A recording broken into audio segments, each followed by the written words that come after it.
is CNN.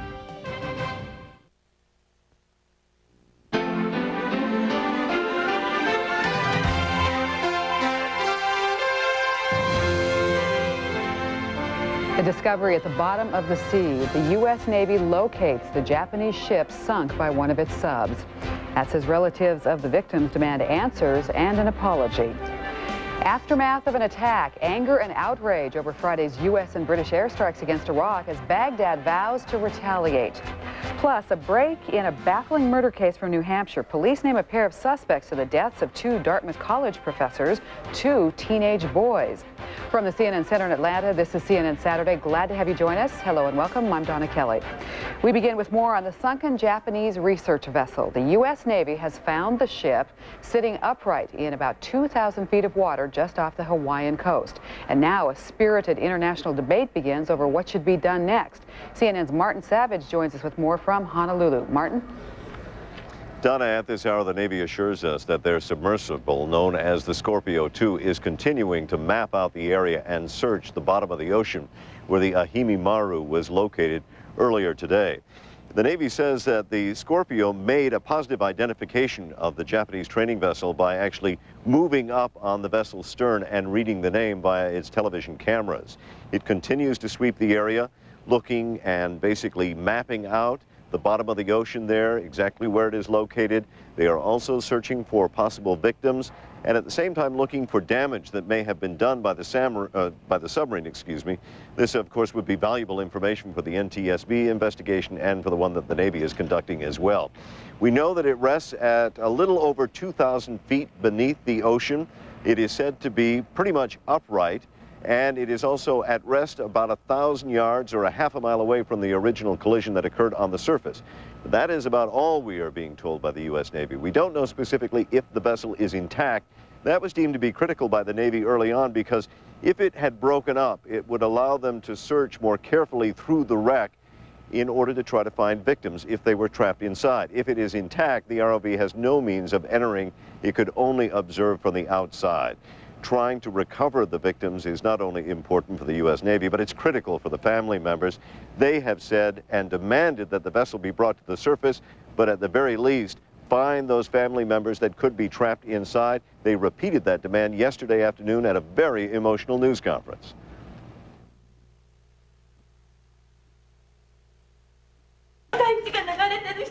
I just cannot get my mind off my son. Whenever I eat, whenever I try to sleep, at all hours of the day. My brother is at the bottom of the sea. I'm not asking you to return him alive. Just return his body to me. Return my brother.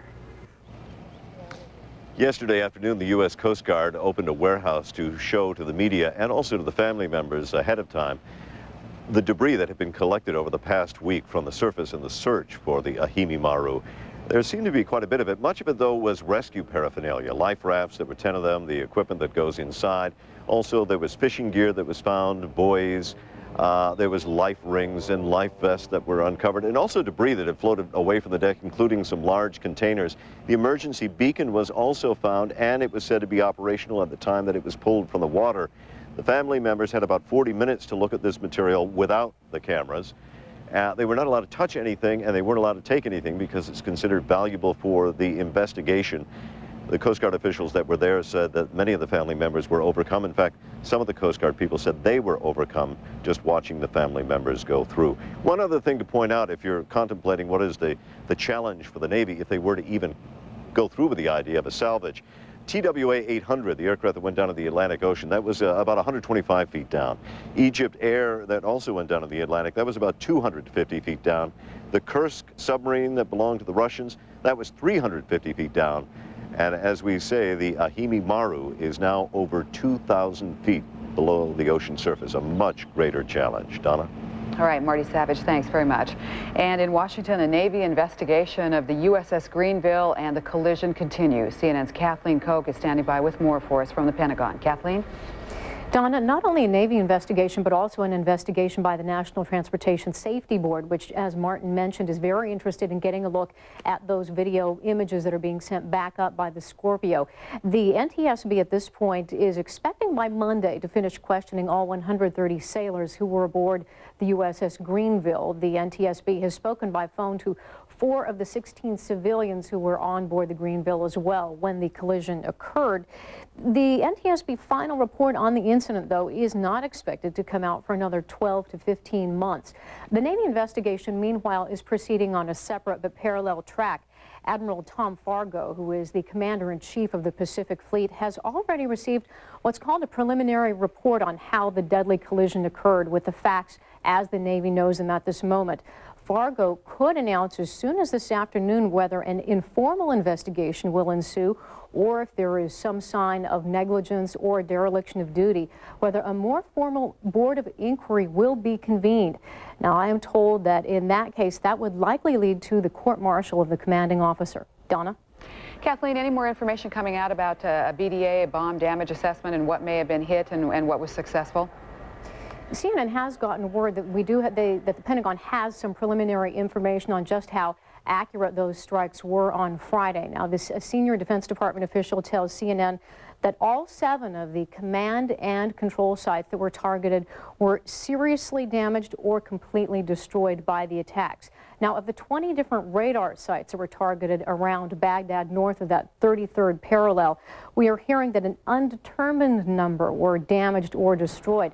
That senior official tells CNN that it will take another 2 to 4 days for reconnaissance to provide a better assessment. Not sure if the weather perhaps is a little bit cloudy or foggy over Baghdad. This is Kathleen Koch reporting live from the Pentagon. Kathleen, thank you. And Friday's airstrikes against Iraq have provoked international outrage. Arab nations condemned the joint U.S.-British attacks near Baghdad, and so has Russia. France's foreign minister questioned the purpose of the offensive. Iraq, in the meantime, is threatening to retaliate. President Saddam Hussein met today with his top aides to discuss the airstrikes. CNN's Jane Arraf reports from Baghdad that Iraqis are reacting to the news with a mixture of anger and resignation. The Iraqi capital on edge again after the first U.S.-British attack here in more than 2 years. Iraqis spoke to newspapers telling them their government would not let this strike go unpunished. Iraq says 2 civilians were killed and at least 11 wounded in the bombings on the outskirts of Baghdad. We got used to it, you know. It's been 2 years that every single day there's a new bombing in Mosul, in Basra, in Amara, in one of the cities. But in Baghdad, it's the first in 2 years. And we expect more. The Iraqi leadership calls the strike part of a plot by the United States and Israel in Iraq and in the Palestinian territories. Palestinians and Iraqis in an organized demonstration condemned the strike on Baghdad, which took place on the Muslim holy day Friday. They said it was a strike against all Arabs. We say to them, Iraqi people is an Arab people, and the Iraqi people is with the uprising of the Palestinian people in Palestine. In prayers, some prayed for peace, others for a holy war to defeat the United States. An Iraqi official tells CNN the attacks point out that the United Nations has no power over the U.S. and Britain. But he indicates Iraq will still meet with UN Secretary General Kofi Annan as scheduled this month. That's the first meeting in more than a year to try to break an impasse with the UN that has helped lead to these attacks. Jane Arraf, CNN, Baghdad. Routine mission or act of aggression. Many are questioning the timing and purpose of Friday's airstrikes, nearly 10 years after the United States and its allies defeated Iraq during the Persian Gulf War. Joining us to discuss the attack, the motivation, and fallout is David Albright. He's president of the Institute for Science and International Security. Mr. Albright, thanks for coming in to talk with us. Appreciate it. Sure. You feel like the strike was necessary at this point?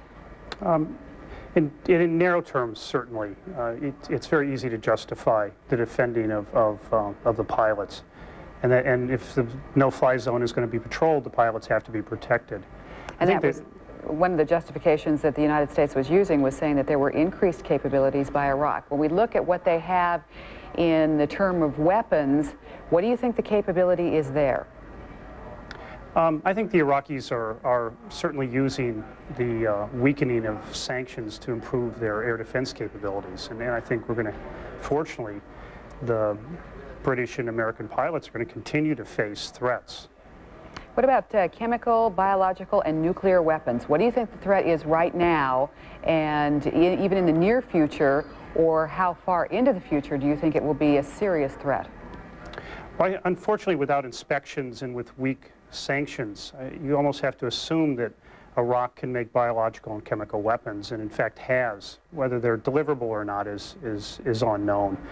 In terms of nuclear weapons, I mean, there's a lot of uncertainty there too. I mean, everyone understood that Iraq could reconstitute its nuclear weapons program and still wanted to acquire nuclear weapons. So I think it's a question of time before we start seeing signals that Iraq has nuclear weapons. There's been talk of needing the inspectors back in. Do you see that happening, and how soon do you think that inspectors could get back in? Well, I think they could go back in right away. It's extremely important that as the Bush administration develops a policy on Iraq, that it include good UN mandated inspections. It's the eyes and ears. It's also a deterrent against or for Iraq, and a deterrent that it will take some action that such as developing nuclear weapons. How do we know, though, Mr. Albright? Do we know that the inspectors are effective, or that we're getting the true picture, that the United States and the international inspectors are getting the true picture of what's going on in Iraq? When they're working and they're supported by the international community, I think the nuclear inspections can work. It's much harder to make the biological inspections work, and it may not be possible to make them work to the required degree. But on the nuclear, they can work. And in terms of the Middle East, the most threatening weapon that Iraq could get is nuclear weapons. And I think that has to be the priority, that in whatever is decided in the future, that Iraq is prevented from getting nuclear weapons. David Albright, who is the president of the Institute for Science and International Security, appreciate your time and talking with us. Thanks. Sure, thank you. And a programming note for you, CNN presents a special one-hour exploration of the ongoing conflict between Iraq and the Allies since the Persian Gulf War.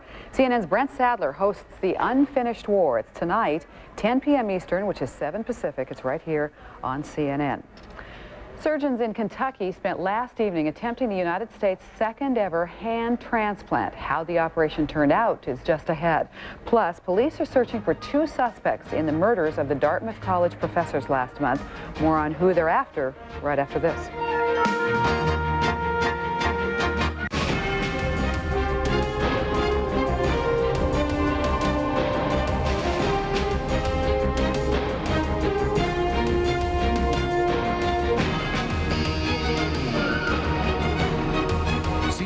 Athletes in the world head back to Australia to once and for all prove who's best. See the 2001 Goodwill Games from Brisbane on TNT, where the world's best prove it. Brought to you by Qantas Airlines. A pleasure to see you again, sir. Your usual seat? He's here. He's here. He's here. He's here. Come on, Robert. Watch this girl. I'll take care of the eucalyptus soup. All right, man. Stuff in bed.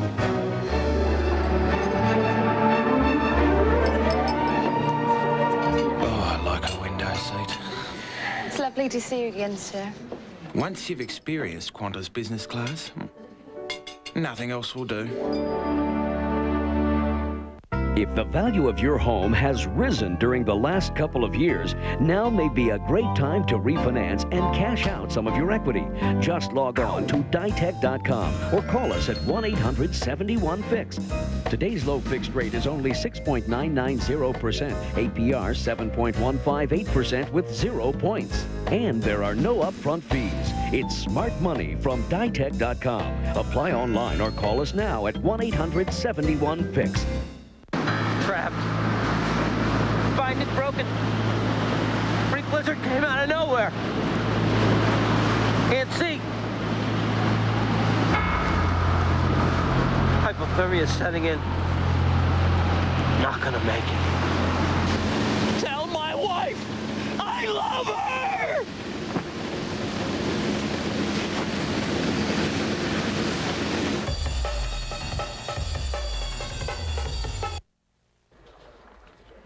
Well, the search is on for 2 teenage boys from Vermont wanted in connection with last month's killing of 2 Dartmouth College professors. Hoff and Suzanne Zontop were found stabbed to death late January in their home near Hanover, New Hampshire.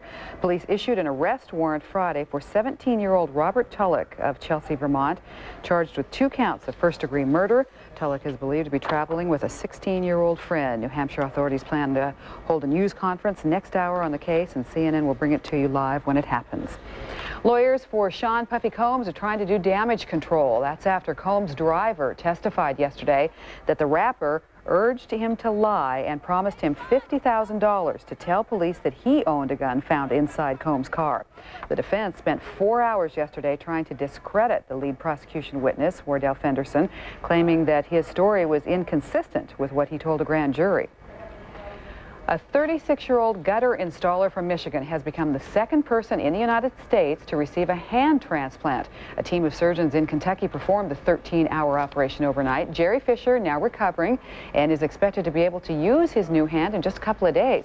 CNN's medical correspondent Elizabeth Cohen joins us now with more. Elizabeth, hi. Hi. Donna, surgeons say that the patient, Fisher, is doing great. He's joking with his surgeons. He's hanging out with his family. The operation involved 18 surgeons and 5 anesthesiologists. Fisher's been waiting for this moment for a long time. He lost his left hand in 1996 in a firecracker accident on the 4th of July. Then yesterday, doctors located a heart-beating, brain-dead donor of the same blood type and with the same size hand as Fisher. It was a long operation because they had to attach 27 bones, 28 muscles, 2 main arteries, tendons, veins, and soft tissue. And here we'll see the donor hand coming into the operating room in a cooler. It was then carried in and attached. Surgeons again spent 13 hours in this operation. They had to use microscopes to see a lot of what they were doing. At the end of the procedure, the arm was all stitched together. Here we see it, and the surgeons say it'll look a lot better in a few weeks. This went very smoothly, and it took us 13 hours. The patient is now in recovery, actually back on the floor. And really, I can't be more pleased with the way things have turned out.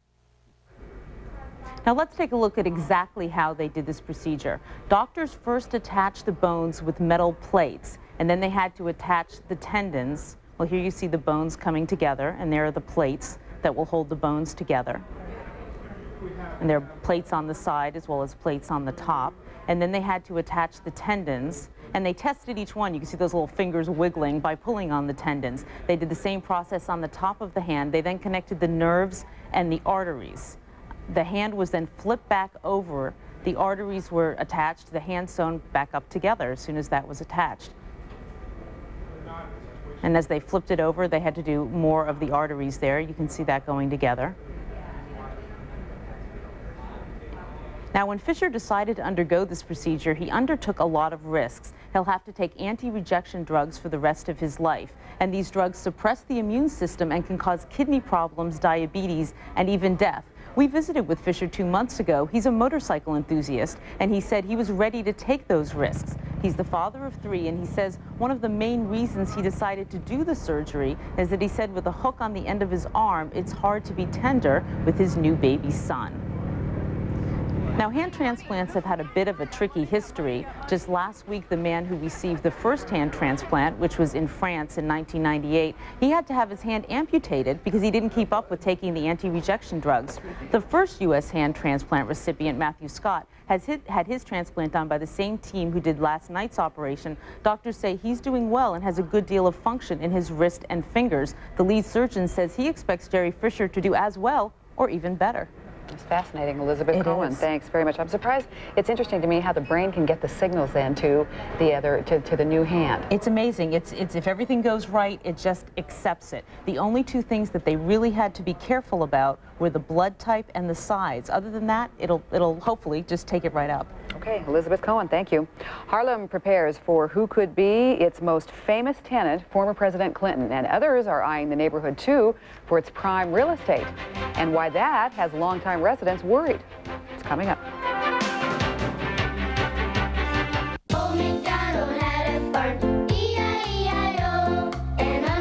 Nothing brightens your child's day like their favorite songs.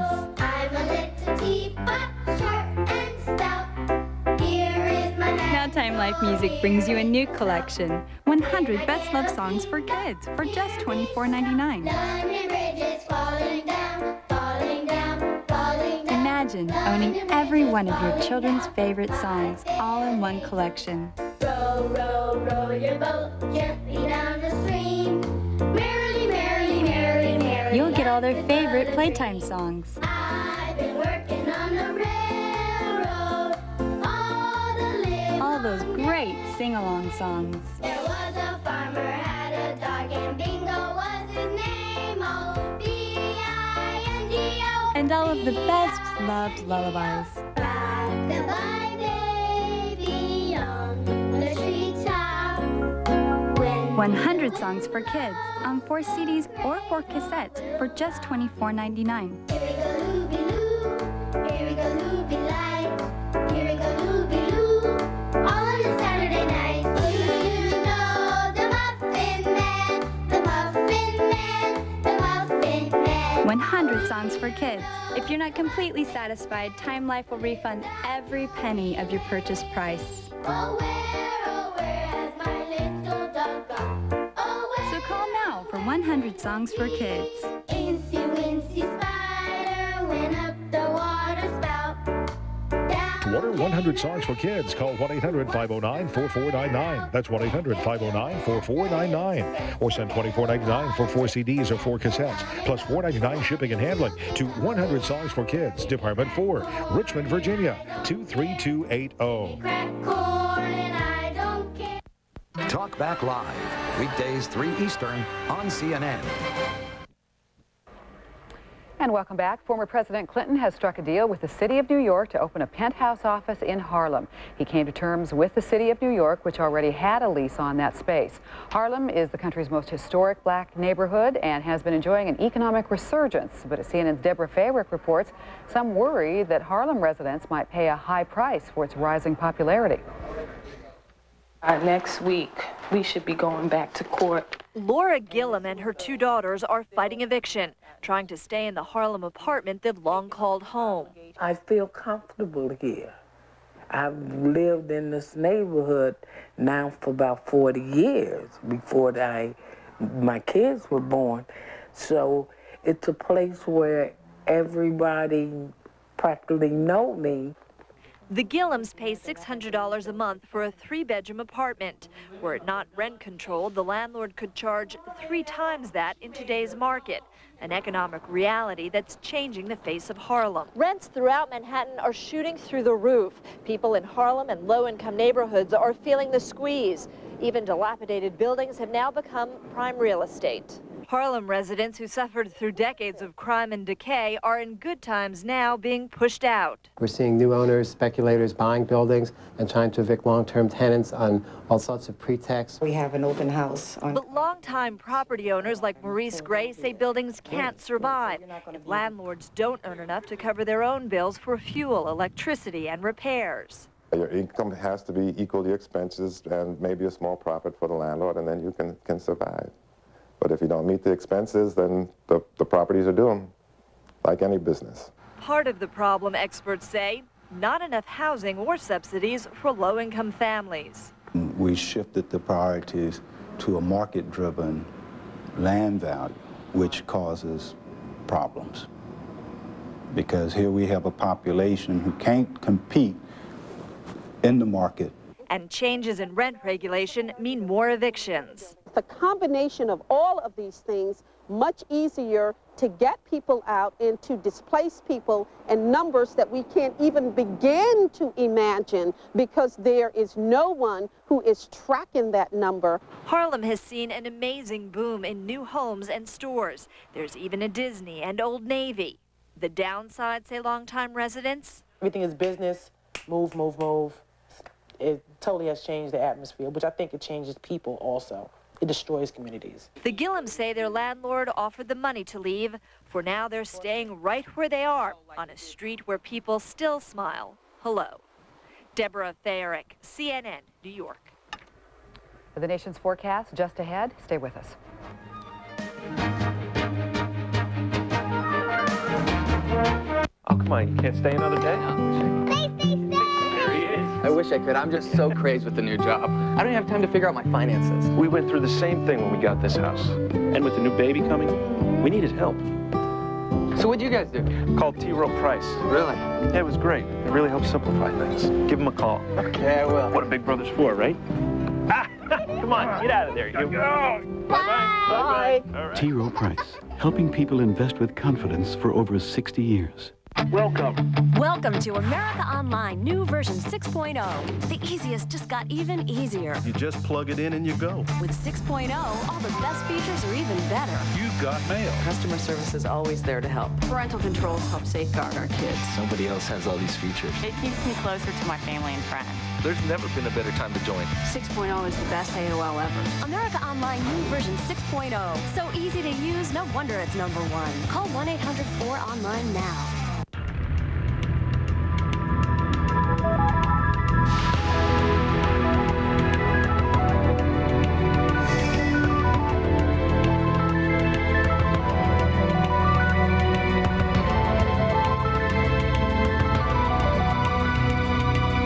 Say our name was one of the smaller things we changed.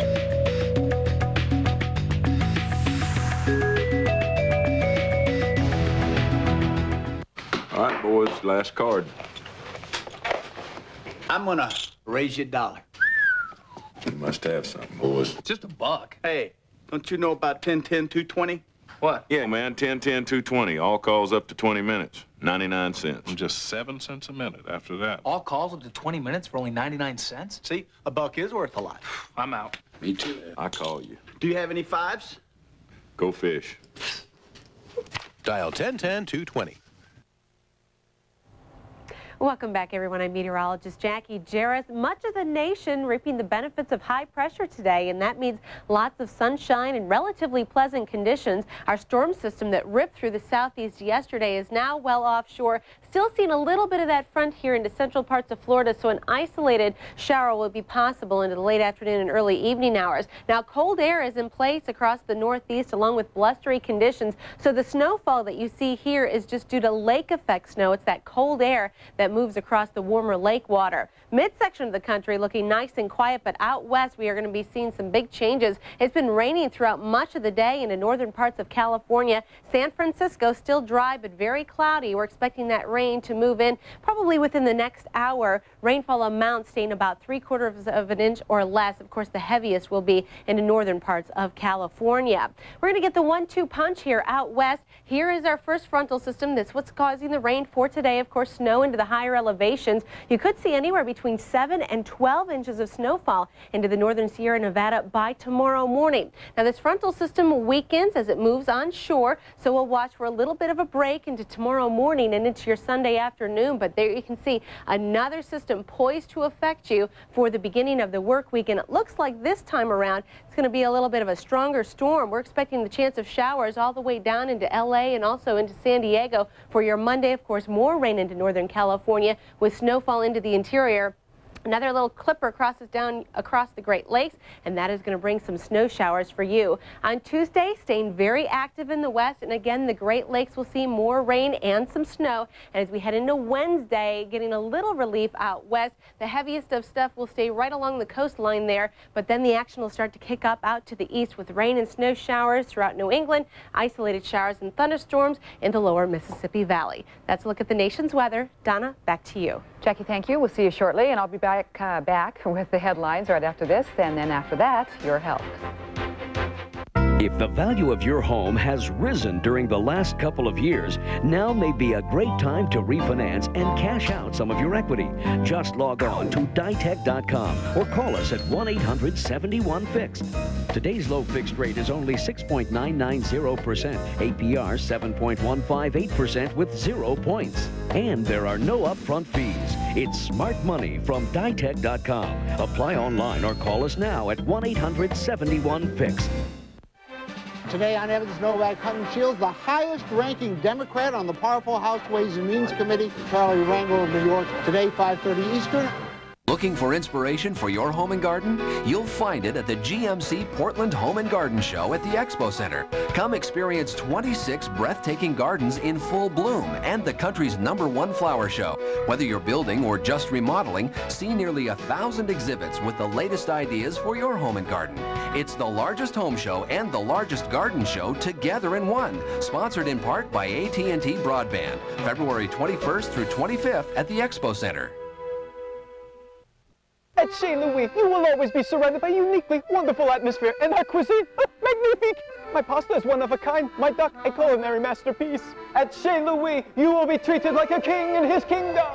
It doesn't matter how good your message is if there's no audience. With cable advertising, you will always reach the people who matter, your customers. Call AT&T Media Services and talk to one of our media professionals. Ask anyone who has used cable advertising, and they'll tell you it's the best way to reach the people who buy.